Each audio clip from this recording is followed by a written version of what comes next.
बिस्मिल्लाहिर्रहमानिर्रहीम। इकरा हुफ़ाज़ secondary school Peshawar zone की तरफ से ऑनलाइन क्लासेस में क्लास 10 के बच्चों के लिए आज हमारा लेक्चर नंबर 16 और आज का टॉपिक है ट्रांसफार्मर। इस टॉपिक के अंदर हम पढ़ेंगे कि ट्रांसफार्मर किसे कहते हैं, उसका प्रिंसिपल या वर्किंग प्रिंसिपल क्या है, फिर उसका जो है टाइप्स और उसकी वर्किंग। तो सबसे पहले हम पढ़ते हैं व्हाट इज़ ट्रांसफार्मर। तो transformer is a device which is used to increase और डिक्रीज एन एसी वोल्टेज और करंट लेवल। ट्रांसफार्मर एक ऐसा डिवाइस है जो एसी वोल्टेज को इंक्रीज़ या डिक्रीज़ करता है या एसी करंट लेवल को इंक्रीज़ या डिक्रीज़ करता है। हमारे रोज़मर्रा ज़िंदगी में हम ट्रांसफार्मर देखते रहते हैं। हमारे गली मोहल्ले के अंदर ट्रांसफार्मर लगे होते हैं जो ग्रिड स्टेशन से आई हुई जो बिजली है उसका वोल्टेज है उसको स्टेप डाउन या कम करके हमारे घरों तक पहुंचाते हैं। तो इसका काम क्या होता है कि ये बाज़ ऐसे ट्रांसफार्मर हैं जो कम वोल्टेज को ज़्यादा कर देते हैं और बाज़ ऐसे ट्रांसफार्मर हैं जो ज़्यादा वोल्टेज को कम कर देते हैं। तो इसका प्रिंसिपल क्या है, किस उसूल पर काम करते हैं। तो the principle of transformer is mutual induction. Mutual induction क्या है, ये है the changing current in one coil induces EMF in the another coil. कि जब दो कॉयल आमने सामने हो तो अगर एक कॉयल के अंदर करंट चेंज हो जाएगा तो उसकी वजह से मैग्नेटिक फ्लक्स चेंज हो जाएगा। मैग्नेटिक फ्लक्स चेंज होने की वजह से दूसरे कॉयल के अंदर करंट इंड्यूस हो जाता है। तो ये है mutual induction. The changing current in one coil induces EMF in the another coil. अच्छा जी, इसमें क्या क्या चीज़ें होते हैं, कंस्ट्रक्शन क्या है। So the key components of the transformer are two coils of और winding electrically insulated from each other but wound on a same core. कि इसमें जो कंस्ट्रक्शन है वो ये है कि ये हमारे पास डायग्राम है कि ये एक आयरन कोर, इस आयरन कोर के दोनों सिरों के ऊपर वाइंडिंग की जाती है, कॉइल बनाया जाता है एक इंसुलेटेड वायर का, और एक तरफ जो है जो टर्न होते हैं वो कम होते हैं, दूसरी तरफ टर्न ज़्यादा होते हैं। अगर ज़्यादा टर्न जो है जो किसी सोर्स के साथ कनेक्टेड हो तो उसको प्राइमरी कॉइल कहते हैं, और जो किसी सर्किट के साथ कनेक्ट हो तो उसको सेकेंडरी कॉइल कहते हैं। तो इस ट्रांसफार्मर में आप देखें कि एक तरफ जो है प्राइमरी कॉइल जिसको हम NP से रिप्रेजेंट करते हैं, number of turn in primary coil, और जिसमें हमने इनपुट वोल्टेज देना है उसको हम VP से रिप्रेजेंट करते हैं। दूसरी तरफ इस आयरन कोर की दूसरी तरफ हमने जो है टर्न ज़्यादा लिए हैं, तो ये इसको हम कहेंगे NS यानी number of turns in the secondary coil, और जो वोल्टेज हम यहाँ से लेंगे उसको हम सेकेंडरी वोल्टेज या VS से हम रिप्रेजेंट करते हैं। तो ये इसका कंस्ट्रक्शन हुआ कि एक आयरन कोर पर मुश्तमिल होते हैं जिसके दोनों सिरों पर कॉइल जो है वो वाउंड की जाती है।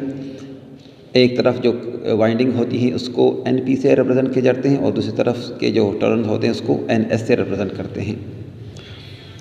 तो ट्रांसफार्मर के दो टाइप्स होते हैं, एक को कहते हैं स्टेप अप ट्रांसफार्मर और एक को कहते हैं स्टेप डाउन ट्रांसफार्मर। अगर हम कम वोल्टेज को ज़्यादा में कन्वर्ट करते हैं तो उसको हम स्टेप अप ट्रांसफार्मर कहते हैं, और अगर हमने कम वोल्टेज को ज़्यादा वोल्टेज में या ज़्यादा वोल्टेज को हमने कम वोल्टेज में कन्वर्ट करना है उसको हम स्टेप डाउन ट्रांसफार्मर कहते हैं। तो there are two types of transformer, step up transformer and step down transformer.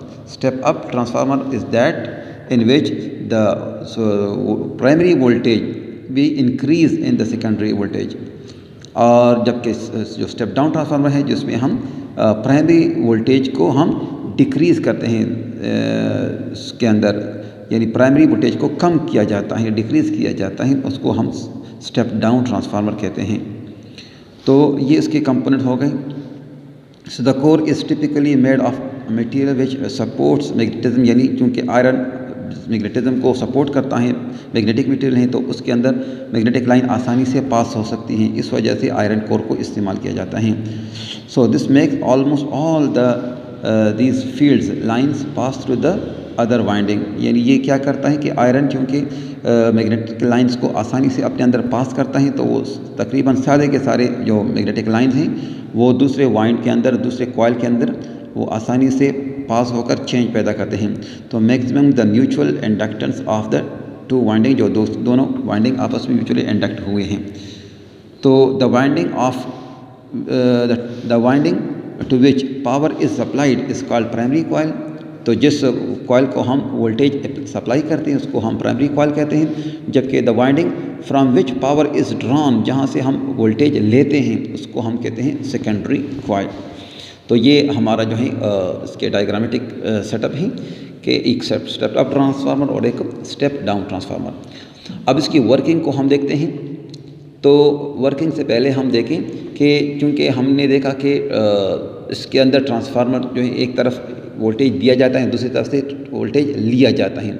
So the transformer consist of an iron core on which two coils are bounded.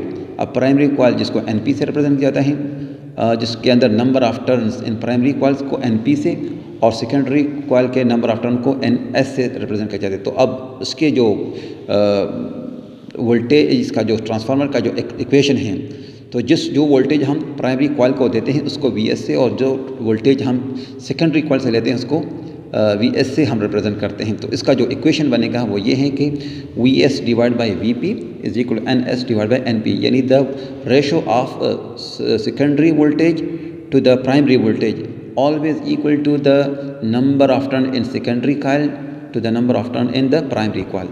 This is the equation of transformer. According to this equation, so if the number of turns is greater than the number of turn in primary coil is greater than the number of turn in secondary coil, so yani NS is greater than, तो the secondary voltage output voltage is greater than the primary coil। क्या मतलब है कि अगर primary coil secondary coil से कम हो या secondary coil primary coil के टर्न से ज़्यादा हो, तो वो एक स्टेप अप ट्रांसफार्मर होगा, यानी उसमें हम जो प्राइमरी वोल्टेज होगा वो कम और सेकेंडरी वोल्टेज फिर ज़्यादा होगा।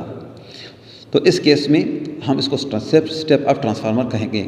On the other hand, if the number of turn in secondary coil is less than the number of turn in the primary coil, कि अगर नंबर ऑफ टर्न इसमें जो देखिए यहाँ पर ये स्टेप डाउन ट्रांसफार्मर है कि यह नंबर जो सेकेंडरी वोल्टेज सेकेंडरी टर्न्स की जो तादाद है वो कम और जो प्राइमरी टर्न्स हैं वो ज़्यादा हैं, तो ये एक स्टेप डाउन ट्रांसफार्मर कहलाएगा। यही यहाँ पर हम वोल्टेज को हम इससे कम ले सकते हैं। तो ये हमारे पास इक्वेशन ऑफ ट्रांसफार्मर हुआ। तो ये था हमारा ट्रांसफार्मर का टॉपिक, जिसमें हमने ये देखा कि ट्रांसफार्मर किसे कहते हैं। तो क्योंकि ये ट्रांसफार्मर एक ऐसा डिवाइस है जो AC वोल्टेज को इंक्रीज़ या डिक्रीज़ करता है या करंट लेवल को इंक्रीज़ या डिक्रीज़ करता है। इसका प्रिंसिपल म्यूचुअल इंडक्शन है कि अगर एक इसके अंदर चेंज आएगा, प्राइमरी कॉइल के अंदर करंट में चेंज आएगा, तो इसकी वजह से मैग्नेटिक फ्लक्स चेंज होगा, और मैग्नेटिक फ्लक्स चेंज होने की वजह से सेकेंडरी कॉइल के अंदर करंट इंड्यूस या वोल्टेज इंड्यूस हो जाता है। और इसके जो कंपोनेंट्स आपने देखे कि एक आयरन कोर है, एक आयरन कोर के दोनों तरफ दो टर्न्स जो है वाइंडिंग की जाती हैं। एक तरफ जिसको हम वोल्टेज सप्लाई करते हैं इसको हम प्राइमरी कॉइल कहते हैं, और जिससे हम वोल्टेज लेते हैं उसको हम सेकेंडरी टर्न्स कहते हैं या सेकेंडरी कॉइल कहते हैं।